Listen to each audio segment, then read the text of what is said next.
பாஜக இருக்கிற அணியில் சிறுபான்மையினர் வாக்களிப்பதற்கு ஆதரிப்பதற்கு இந்திய அளவில் வாய்ப்பில்லை. அவர்கள் வெளிப்படையாக முஸ்லீம் வாக்குகள் தேவையில்லை, கிறிஸ்தவர்கள் வாக்குகள் தேவையில்லை என்கிற அடிப்படையில் தான் பாஜக ஒரு நிலைப்பாட்டை எடுத்து செயல்படுகிறது. அப்படிப்பட்ட பாஜகவோடு அதிமுக கூட்டணியில் இணைகிறது என்றால் அந்த அணிக்கு எப்படி சிறுபான்மை சமூகத்தினரின் வாக்குகள் போய் சேரும்?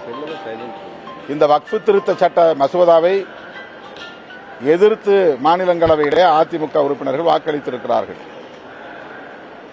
ஆனால் திடுமென பாஜகவோடு கூட்டணி அமைத்திருக்கிறார்கள்.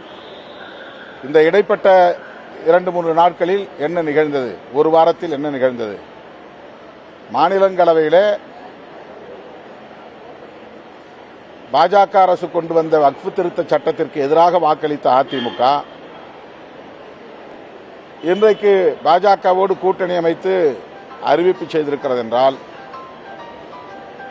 அதிமுக எந்த அளவுக்கு நெருக்கடிக்கு உள்ளாகி இருக்கிறது, பாஜகவின் கட்டுப்பாட்டுக்குள்ளே போயிருக்கிறது என்பதை இதிலிருந்து உணர முடிகிறது.